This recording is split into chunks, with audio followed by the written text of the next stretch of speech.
Então, iniciaremos nossa aula de hoje revendo algumas coisas que a gente já viu nas aulas passadas, tá? Por exemplo, a gente viu o algoritmo merge sort, viu que ele é O de n log n no pior caso, tudo bem? A gente viu também um heap sort, que também é O de n log n no pior caso. A gente viu o quick sort, que no pior caso ele é O de n ao quadrado, tudo bem? Isso no pior caso. E no caso médio, a gente viu que ele é O de n log n, tudo bem? Para o caso médio. Então, esses algoritmos que a gente viu até agora, eles têm uma coisa em comum, tá? Claro, além de ordenar um vetor. Eu sei que todos eles têm o objetivo de ordenar um vetor, mas tem outra coisa que eles têm em comum além disso, né? Que é fazer uma ordenação por comparação, ou seja, a gente tem que eles são algoritmos de ordenação por comparação. Tudo bem? Isso quer dizer o quê? Que eles precisam comparar os elementos do vetor entre si, tá? Para ordenar o vetor. Ok? E uma coisa interessante desses três algoritmos também é que eles são o limite inferior para algoritmos de ordenação por comparação. Isso quer dizer o quê? Que se você pegar o tempo de um algoritmo que seja de ordenação por comparação, você vai ter sempre que, no pior caso, ele não vai ser melhor do que O de n log n. Ou seja, você vai ter que ele vai ser ômega de n log n, tudo bem? Você lembra que o ômega ele é o limite inferior, tá? Então, você não consegue, no pior caso, um algoritmo por comparação, uma coisa que seja melhor do que n log n, tá? Então, isso aqui é muito importante, tá? E na aula de hoje, a gente vai mostrar isso daqui, tá? Então, outro algoritmo que a gente viu também foi o insertion sort, tá? Que ele quer ordenar também um vetor, tá? Então, a ideia dele a gente pode pensar que a gente tem um bolo de cartas, tudo bem? Pode ser cartas de baralho, por exemplo, tá? E a gente vai pegar essas cartas, a gente vai puxar elas e vai ver o número, né, da carta, só vai ter o número em cada carta, vai ter um número em cada carta que eu vou querer ordenar esses números lá, tudo bem? Então, eu vou puxar essas cartas e vou colocar em cima de uma mesa, ok? Então, a ideia aqui é a seguinte, vamos supor que a gente vai puxar uma carta que tem o 5, tudo bem? Então, a gente simplesmente coloca lá em cima da mesa. Só que, quando a gente for colocar, claro que só vai ter o 5, a gente só vai simplesmente colocar o 5 aqui, tudo bem? Então, suponho que eu vou colocar ele aqui. Então, quando eu puxar os outros elementos, quando eu for colocar em cima da mesa, eu vou ter que deixar já ordenado, tá? Vou só subir um pouco aqui o 5. Ok? Então, é o seguinte. Então, suponha agora que eu vá puxar o 3, por exemplo. Então, tem a carta que tem o 3. Para colocar em cima da mesa e deixar ordenado, primeiro eu vou ter que mover o 5, tá? Então, eu vou mover o 5 primeiro. Para agora finalmente colocar o 3. Então, eu vou colocar o 3 aqui na frente do 5. Então, agora suponha que eu vá puxar o 1, por exemplo. Eu vou puxar a carta que tem o 1. Para deixar ordenado em cima da mesa, eu vou ter que afastar o 5. Vou ter que afastar também o 3. Tudo bem. Para finalmente colocar o 1 lá na primeira posição. Tudo bem? Então, é o seguinte. Vamos supor que a gente vai puxar o número 2, por exemplo, agora. Então, eu vou puxar o 2. Para colocar o 2, eu vou ter que afastar o 5 e o 3. Então, aqui só que a gente percebe que a gente tem que afastar todos os maiores. Tudo bem? E a gente pega a carta, coloca entre os que a gente não afastou. Tudo bem? E entre os que a gente afastou. Ou seja, os que não foram afastados, eles vão ficar primeiro do que a carta, porque são os números menores. E os que foram afastados na mesma ordem, claro, a gente vai afastar aqui, nesse caso, o 3 e o 5, e a gente vai deixar na mesma ordem, né? Que tá, 3 e 5, tá? Então, a gente vai fazer isso. Então, afasta todos os maiores e coloca a carta lá, que aqui no caso é o 2, na posição entre os que eu não afastei e os que eu afastei, tá? Tudo bem? Aí, então, claro, só para ficar um pouco melhor entendido. Quando eu puxar o 7, por exemplo, o 7 eu sei que ele é maior do que o 5, então eu simplesmente coloco ele depois do 5, tá? Eu não vou afastar ninguém. Então, essa aqui é a ideia do Insertion Sort, né? Mais um pouco a nível de lá do vetor, né? Lá da nossa programação, a gente tem um vetor aqui, a gente considera uma certa posição J. Essa posição J vai ser referente à carta que a gente está na mão, ou seja, a carta que a gente está puxando. Então, esse pedaço aqui, que é o primeiro pedaço até o J-1, a gente tem que são as cartas que estão na mesa, tudo bem? E o outro pedaço do vetor, que é esse aqui, são as cartas do bolo de cartas, tudo bem? Ou seja, as cartas que eu vou puxar ainda. Então, agora o nosso objetivo é mostrar o que a gente quer aqui nessa aula, né? Tudo bem que o limite inferior para algoritmos de comparação, de ordenação por comparação, é n log n, tudo bem? Então, para começar a nossa demonstração, a gente vai pegar um algoritmo que seja de ordenação, claro, por comparação, tá? Eu sei que o Insertion Sort, ele é um algoritmo de ordenação e que ele faz comparações, tá? Então, eu vou pegar ele. Então, eu vou fazer o que a gente chama de árvore de decisão desse algoritmo aqui no que eu tô tomando como exemplo, que é o Insertion Sort, tá? Então, vamos começar a fazer a árvore de decisão do Insertion Sort. Para ficar um pouco mais fácil o nosso entendimento, eu vou considerar que eu estou pegando o vetor que tem 3 elementos. Suponho que o primeiro elemento é o A1, o segundo elemento é o A2 e o terceiro elemento é o A3. Tudo bem? Então, eu vou fazer o seguinte, eu vou pegar a primeira comparação que ele vai fazer. Tudo bem? Que é do primeiro elemento, ou seja, do A1 com o A2. Ele vai ver se o A1 ele é menor ou igual do que o A2, tá? Então, essa comparação do primeiro elemento com o 2, ela pode ser menor ou igual, ou seja, o elemento A1 ele é menor ou igual do que o A2, ou então pode ser estritamente maior, ou seja, o A1 pode ser maior, estritamente maior do que o 2, tá? Então, eu vou fazer a construção da árvore seguindo esse lado aqui, tá? Primeiro, então aqui nesse lado primeiro, a gente tem que o A1 aqui, ele é menor ou igual do que o A2. Tudo bem? Então, estou considerando que o primeiro elemento ele é menor ou igual do que o segundo. Depois que ele fizer essa comparação, né, ele vai fazer a comparação do 2 com 3. Tudo bem? Lembra lá do nosso algoritmo. Ele vai fazer a comparação do segundo elemento com o terceiro elemento, tá?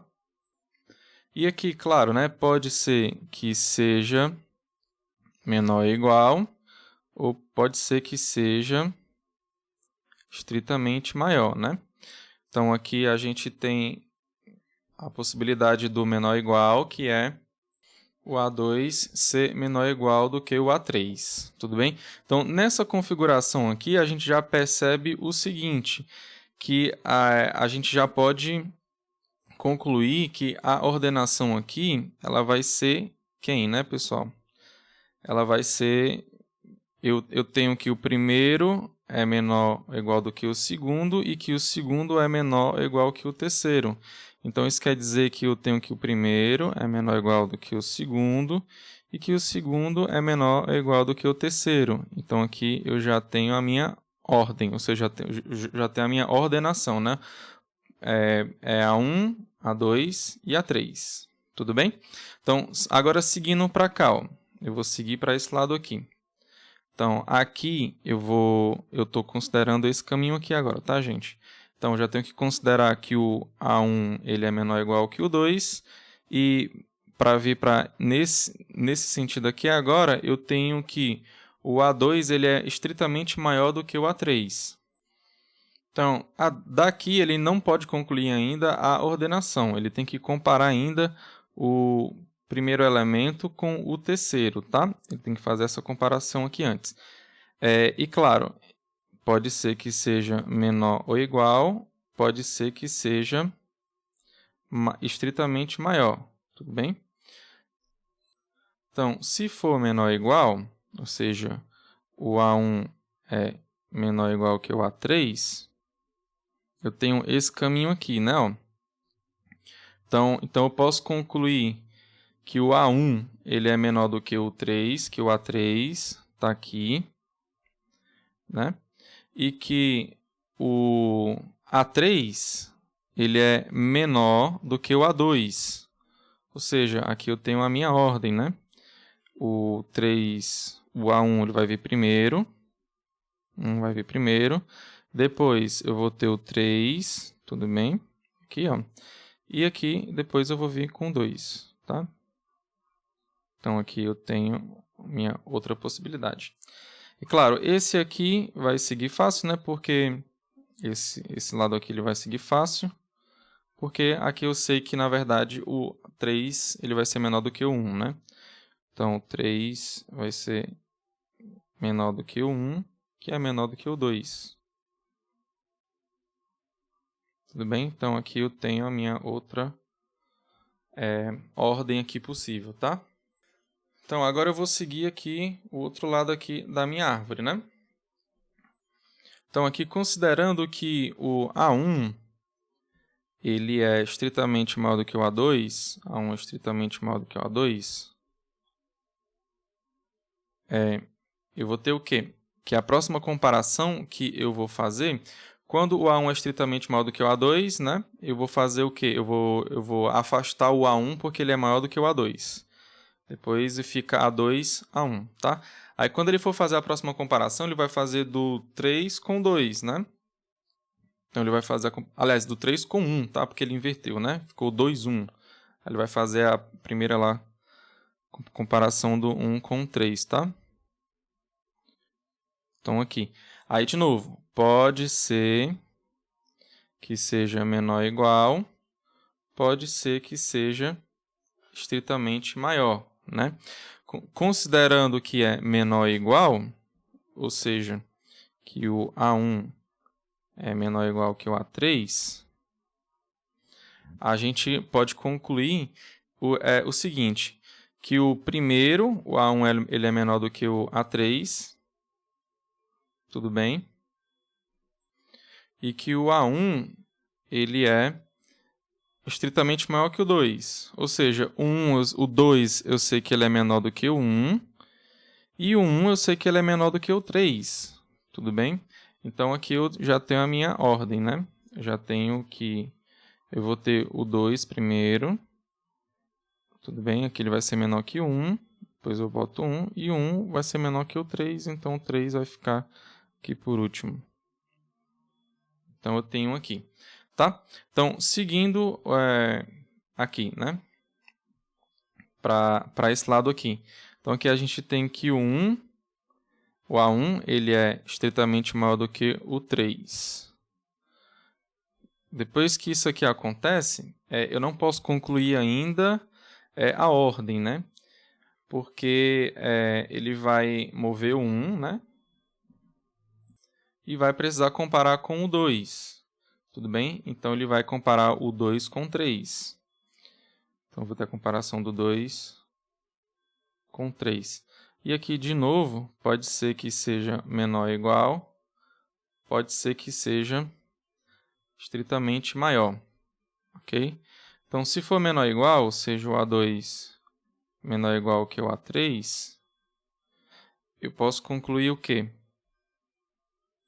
Então, eu tenho que seguir essa ordem aqui, né? Ó. Então, eu estou vendo aqui que o A2 ele é menor do que o 3 e que o 3 ele é menor do que o 1. tá? Então, aqui eu já tenho a minha ordem. Ó, aqui eu tenho que o A2 ele é menor, né, do que o 3, e que o 3, aqui, ó, ele é menor do que o 1, né? Então, eu tenho a minha ordem aqui assim. Ok? E esse aqui, para finalizar, né, com o A2 estritamente maior do que o A3,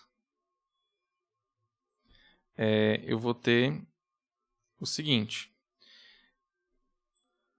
Eu vou ter que seguir essa ordem aqui, tá? Então, aqui eu vejo que o 3 é menor do que o 2 e o 2 é menor do que o 1, tá? Então, ó, o 3 é menor do que o 2, então vai ficar 3, 2. E o 2 é menor do que o 1, então vai ficar 1 aqui depois, tá? Então, aqui eu concluo a minha árvore de decisão do Insertion Sort para 3 elementos. Então, ó, aqui nessa árvore, a gente tem uma coisa bem interessante, tá? Se você for prestar atenção aqui nas folhas, ó, esses elementos que eu estou circulando, aqui as folhas da minha árvore, você pode perceber o seguinte, que você tem todas as possibilidades de permutações de 1, 2 e 3, tudo bem? Ó, você tem 1, 2, 3, 1, 3, 2, 2, 1, 3, você tem todas as possibilidades possíveis, né? Então, se eu fosse fazer para um vetor que tem n posições, eu teria que pensar em todas as possibilidades para um vetor de n posições, tá? Ou seja, se você tem n posições aqui, ó, aqui é fácil que tem 3, né? Mas se eu botasse 3 aqui, então para fazer uma permutação aqui, né? Para contar a minha quantidade de permutações no geral, como é que eu faria? Eu tenho 3 possibilidades para cá, né, para o primeiro elemento, depois eu escolhi um elemento aqui, então eu vou ficar com um a menos, ou seja, aqui eu vou ter 2 possibilidades para o segundo, e aqui eu só teria uma só, né, porque eu já escolhi 2 anteriormente. Então, como foi um i, né, você escolheu um para cá, e um para cá, e um para cá, então, você vai multiplicar, né? Quando aí a gente multiplica. Isso aqui dá igual a 3 fatorial, tá? Então, voltando aqui para cima, ó, se fosse n, né? Se fosse n, eu teria n possibilidades aqui para o primeiro, n menos 1 possibilidades aqui para o segundo, porque eu escolhi um elemento aqui.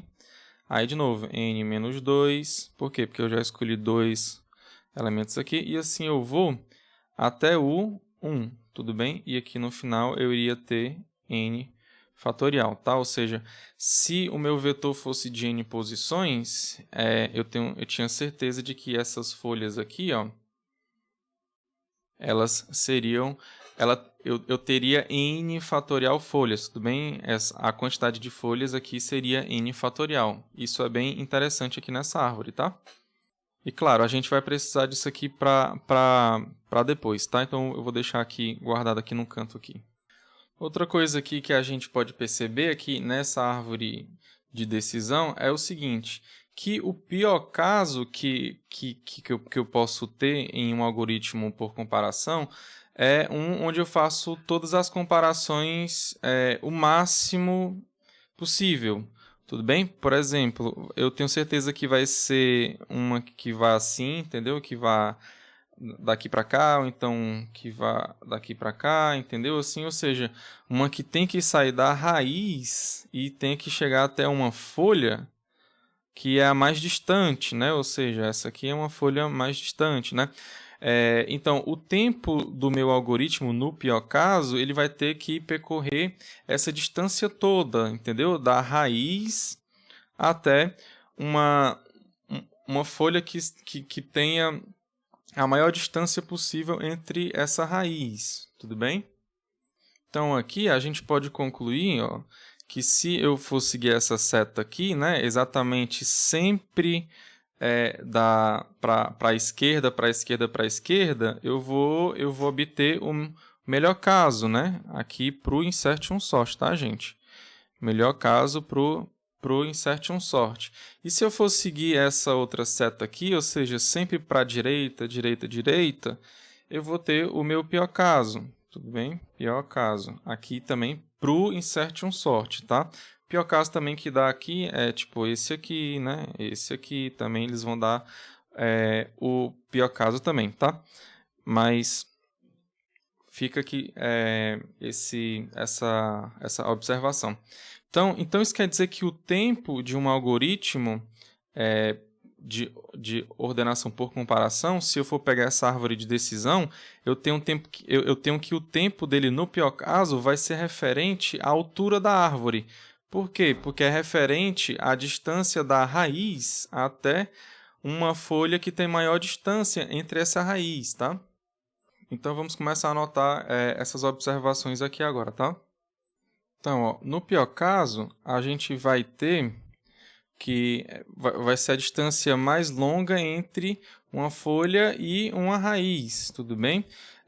Daquela árvore de decisão, tudo bem? Isso a gente pode ver como também sendo a altura dessa árvore de decisão, tudo bem? Então, para qualquer algoritmo que faz comparações entre elementos, você pode fazer aquela árvore, aí você vai concluir que no pior caso, você vai ter que percorrer a altura daquela árvore inteira, tudo bem? Da árvore de decisão, tá? A árvore de decisão eu vou chamar de AD, tá? Então aqui a gente vai ter que o tempo lá do teu algoritmo, ele vai ser pelo menos a altura dessa árvore, entendeu? A altura da árvore de decisão da AD. Tudo bem? E a AD, a gente viu que é uma árvore binária, né? Ela é binária porque a gente bota menor ou igual para um lado e estritamente maior para o outro. Então, vai ser uma árvore binária. E não só uma árvore binária, a gente tem uma certeza lá de que as folhas dela, elas estão em uma quantidade de n fatorial, tudo bem? Então, é uma árvore binária com n fatorial folhas. Tudo bem? Essa árvore de decisão, a gente viu lá para o caso do Insertion Sort que ela não é cheia, tá? Mas ela poderia ser uma árvore binária cheia. Então, a gente tem esse limite inferior de uma árvore binária cheia para a altura também. Então, ou seja, a altura da árvore de decisão ela é limitada pela altura de uma árvore binária que é cheia. Lembrando que a árvore binária cheia ela tem todos os nós em cada nível, tudo bem? Então, todos os níveis você tem todos os nós lá possíveis, tudo bem? Então, em uma altura de uma árvore binária cheia, a gente sabe calcular a altura dela fácil, né? Que é o quê? Que é o logaritmo do número de nós que essa árvore possui na base 2. Tudo bem? Então, a gente já sabe isso daqui. Só que o meu problema aqui é porque essa quantidade de nós, esse número de nós, para a minha árvore de decisão, eu não sei qual é, eu não sei ao certo, mas eu sei qual é a quantidade de folhas. Tudo bem? Então, se eu tirar o número de nós e colocar a quantidade de folhas, eu vou ter um número que ele é menor ainda, né? Ou seja, eu vou tirar um número que é grande, ou seja, que são todos os nós possíveis, e se eu deixar só os nós folhas, eu vou ter um cara que é menor, tá? Então, esse log aí, ele vai ser maior ou igual do que o logaritmo do número de folhas, né? Do número de folhas na base 2. Ok? Só que eu sei que o meu número de folhas é quem, pessoal? É n fatorial. Então, eu sei que meu número de folhas é n fatorial, ou seja, dá n fatorial na base 2. Tudo bem? Lembrando que, o que é que eu estou fazendo aqui? Qual é o meu objetivo? Eu tenho que chegar que o meu tempo, né, ele é ômega de n log n, tá? Eu tenho que chegar nessa conclusão aqui. Para chegar nessa conclusão aqui, o que é que eu tenho que fazer? Eu tenho que chegar na conclusão de que ele é limitado por uma constante vezes n log n, tá? Então, é o que eu estou fazendo aqui, o que eu estou tentando fazer aqui, tá? Ok? Agora é o seguinte, aqui na base 2. O Stirling, tá? Ele mostrou é que esse n fatorial ele é aproximadamente um cara, né? Ele é aproximadamente um cara. Agora, que cara é esse, né? A gente vai usar a fórmula de Stirling, tá? Então, ó, você vai colocar o log. Aí, em vez de colocar n fatorial, você vai colocar o que ele chegou, né? Que é 2π vezes n. Você coloca a raiz desse cara aqui. Esse cara vezes n elevado a n. Isso aqui tudo sobre e elevado a n. Aí, vezes 1 mais θ de 1 sobre n. Ok? Então, essa aqui é a fórmula de Stirling, isso aqui na base 2, claro, né? Então, ele chegou nessa conclusão aqui, ok? Então, o que é que a gente vai fazer? Como a gente quer sempre um cara menor, ó, você vê que esse cara aqui, ele é maior do que 0, né? Então, se eu tirar ele, ou seja, ele pode ser pequeno, tá? Mas se eu tirar ele, eu vou ter um cara menor ainda aqui no geral, tá? Então, eu vou fazer isso. Então, quando eu tirar ele, eu vou ficar só com 1 aqui. Aí 1 vai multiplicar esse cara aqui, que vai dar ele mesmo, né? Porque 1 vezes ele vai dar ele mesmo. Então, vai ficar só com esse. Então, no final das contas, eu só vou ficar com esse monstro aí, tá? Então, eu vou colocar aqui. Então, maior ou igual...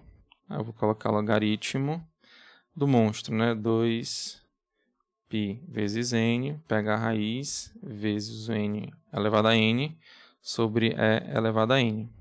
Tá? Isso na base 2. Ok? Então, vou subir aqui. O que é que eu vou fazer aqui agora? Eu vou dividir isso aqui em 3 parcelas. Ó. Tem esse cara aqui, esse monstrinho aqui, tem esse monstrinho aqui de baixo. Os dois monstrinhos aqui de cima, né? Eles estão multiplicando e o monstrinho aqui de baixo ele está dividindo. Então, quando dentro do log você tem a multiplicação, então você vai ter a soma dos logs, tudo bem? E quando você está dividindo dentro do log, você vai ter a subtração dos logs, tudo bem? Então, vamos lá. Isso aqui vai ser igual a logaritmo.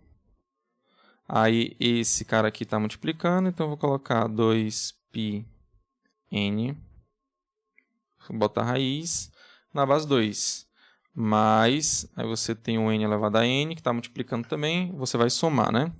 Então, fica n, log de n elevado a n, na base 2. Aí, o epsilon elevado a n, você vai ter que ele está dividindo, então ele vai subtrair. Então, fica menos logaritmo de e elevado a n, na base 2. Ok? Como eu quero sempre diminuir, eu estou sempre diminuindo, eu posso simplesmente descartar esse cara aqui, ó, que aqui no total eu vou ter um cara menor ainda, tá? Então, simplesmente eu vou tirar ele.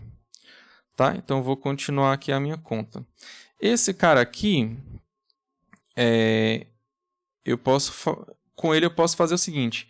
Aqui eu tenho n elevado a n. Então, o cara que está no expoente, eu posso simplesmente colocar ele aqui na frente do log.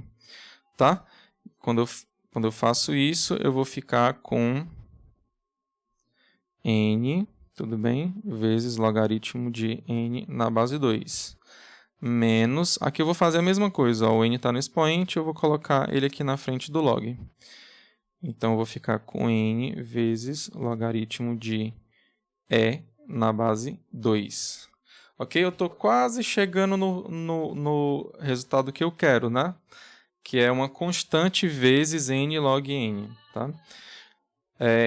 Agora, só para concluir. Então, esse cara aqui, ó, o epsilon, né? Não, desculpa, o eu vou tirar ele, que ele é uma constante, é 2, alguma coisa, tá? Então, eu vou tirar ele e vou colocar um cara maior. Quando eu tirar ele e colocar um cara maior, eu vou estar aumentando essa parcela aqui, que ela é negativa. Então, se ela é negativa lá, quando eu aumentar ela, aqui no total eu vou diminuir, tá? Porque a minha parcela é negativa. Então, eu vou tirar ele e vou colocar um cara maior que ele. Então, ficou n vezes logaritmo de n na base 2, menos n vezes... Eu vou colocar, ó, em vez de colocar o e, eu vou colocar n elevado a 1 meio, tá? Na base 2. Aí, para concluir aqui a minha conta, tenho n vezes n na base e, logaritmo de n na base 2, desculpa, menos, aí 1 sobre 2, ele está aqui no meu expoente, né? Então, ele vai dividindo. Aliás, ele vem para frente do log, tá? Então, aqui eu vou ficar com 1 sobre 2 vezes n vezes log n na base 2. Ok? Então, eu tenho um monstro mais metade desse mesmo monstro. Tá? Então, um monstro menos a metade dele, eu vou ficar com metade do monstro. Então, eu vou ficar com 1 sobre 2, que é metade de n logaritmo de n na base 2. O que foi que você fez aqui? Você tem com uma constante e você tem o n log n na base 2, tá? Então, aqui você consegue concluir que vai ser ômega de n log n, tá? Então, só para ver aqui, ó, deixa eu ver aqui. Então, ó, o tempo, não sei se está dando para ver direito, mas a gente fez aqui essas continhas, né? Continha nada, né? A gente fez um bocado de conta aqui, né? Usou um bocado de coisa aqui que é um pouco complicado. Então, o seu tempo, ele vai ser ômega de n log n, tá?